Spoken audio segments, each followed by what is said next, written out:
요한계시록의 말씀을 저희가 다 보고 이제 요번 주 이제 12월 마지막 날까지 31일까지로 해서 시편의 말씀도 마무리가 됩니다. 오늘 시편 145편의 말씀을 보았는데요.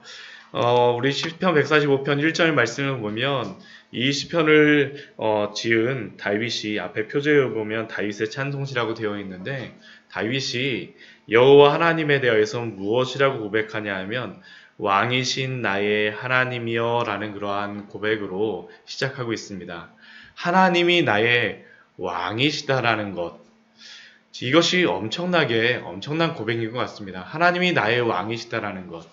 제가 여러 사람들을 어제도 병원에 가서 만나 뵙고, 또 여러 가지 어려운 일들을 당하신 분들도 만나 뵙고, 또 신앙이 있으신 분들도 만나 뵙고, 그러면서 들었던 생각들 중에 하나가 무엇이냐 하면, 우리의 인생이라고 하는 것이 지나고 나면 발자국이 남는 것 같아요. 발자국이 남는 것 같아요. 발자국이 남아가고 쭉 지나갈 때는 잘 모르는데 지나놓고 보면 그 발자국이 있어서 내가 지나왔던 그 길을 보고 나서 되돌아보고 나면 어떤 사람에게는 그것이 고난의 길이었든 기쁨의 길이었든 그것이 하나님이 인도하셨습니다라는 그러한 고백이 있고 어떤 분들에게는 그것이 굉장히 힘들었다라는 그러한 고백들이 있습니다.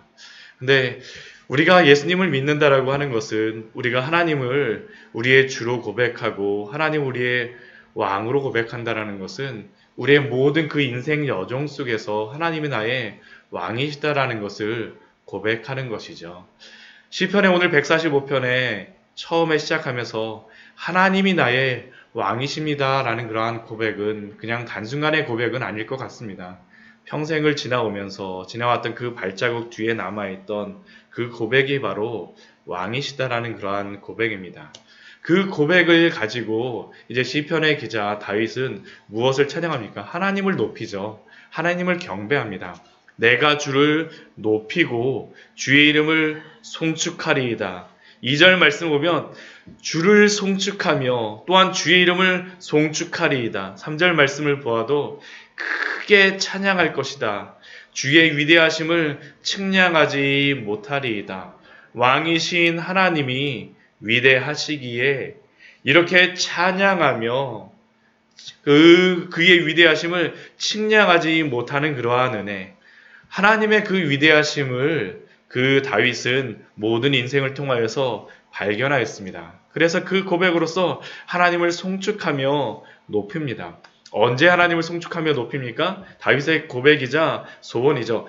영원히 송축하고 싶습니다. 또 2절 말씀을 보게 되면 날마다 매 순간마다 한 번 하고 좋은 일 생겼을 때만 영원히 하는 것이 아니라 날마다 나의 삶의 모든 순간마다 나의 발자국마다 고백하는 것이 바로 영원히 날마다 하나님을 찬양하며 하나님을 날마다 송축합니다라는 것이 바로 다윗의 고백입니다. 이러한 고백이 2019년을 마무리하는 우리의 고백이 되기를 소원합니다. 정말로 이러한 고백이 있어야 되겠죠. 그러면 이렇게 위대하신 하나님, 왕이신 하나님이 행하시는 것이 무엇입니까? 우리 4절, 5절 우리 말씀을 보게 되면 하나님이 행하시는 것을 무엇이라고 하냐면 대대로 주께서 행하시는 일, 모든 것 행하시는 일마다 다 찬양하고 그 행하시는 일이 무엇입니까? 주의 능한 일을 항상 선포하며 또 그 능한 일은 무엇입니까? 5절 말씀을 기이한 일들을 나는 작은 소리로 읊조리리이다. 이 읊조린다라는 것이 입에서 이렇게 막 맴돌면서 하는 것이잖아요. 이게 정말로 저는 날마다 다윗이 고백하였다는 것이 바로 이것인 것 같습니다. 읊조리리이다. 이게 다윗의 시편에 보면 읊조린다라는 것이 굉장히 많이 나오는데 순간마다 그가 걸어가는 순간마다 항상 이렇게 고백하였던 것이죠. 작은 소리로 읊조리리이다. 하나님과 동행하지 않게 되면 이러한 고백이 나올 수가 없습니다. 하나님과 동행하였던 사람들 안에서 나오는 것이 이러한 것이지 않습니까? 우리가 여러 가지 일들을 만날 때마다 두려운 일을 만나게 되면 하나님 도와주세요. 열어주세요. 우리가 따로 시간을 낼 수 없지만 그때마다 이 하나님 앞에 이렇게 기도하고 가지 않습니까? 차를 탈 때에도, 뭐 사람을 만날 때에도, 때로는 기쁠 때에도 이렇게 읊조리는 그러한 고백들이 우리의 고백이 되어지기를 소원합니다. 이러한 고백이 우리에게 있어야 되겠죠. 이 하나님에 대하여서 하나님은 어떠한 분이십니까? 우리 8절, 9절 말씀에 보게 되면 하나님을 이렇게 고백합니다. 여호와는 은혜로우시며 긍휼이 많으시며 노하기를 더디하시며 인자하심이 크시도다. 여호와께서는 모든 것을 선대하시고 그 지으신 모든 것에 긍휼을 베푸시는도다. 하나님의 그 위대하심, 그 왕대심, 그러한 것들이 무엇입니까? 위대하시고 왕대시지만 그 하나님은 또 어떤 분이시냐 하면 은혜롭고 긍휼이 많으시고 노하기를 더디하시고 인자하심이 크세요. 우리 같으면 힘이 세면 어떻습니까? 마음에 안 들면 조용해! 가만히 있어! 그런데 하나님은 그러시지 않죠. 이게 참 하나님의 은혜인 것 같습니다. 은혜로우시고 긍휼이 많으시고 노하기를 더디하시고 인자하심이 크시도다. 저도 저의 인생을 되돌아보면 제가 기도하면서 항상 드는 생각이 하나님이 저한테 얼마나 답답하실까라는 그런 생각들을 자주 합니다. 하나님이 그럼에도 불구하고 날마다 기다려주시고 그 크신 긍휼로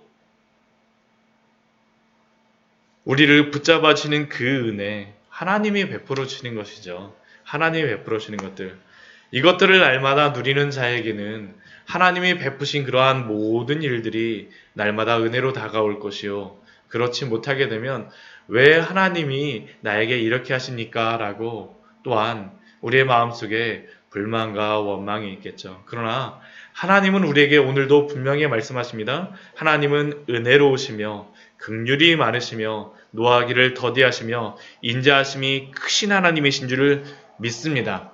그 하나님은 그 어디를 다스리십니까? 주의 나라를 다스리세요. 우리 11절, 12절 말씀 보게 되면, 우리 뒤에 말씀 보게 되면 주의 나라라는 그런 것이 반복되며 우리에게 말씀합니다. 그의 다스리심이 이렇게 이루어진다는 것이죠.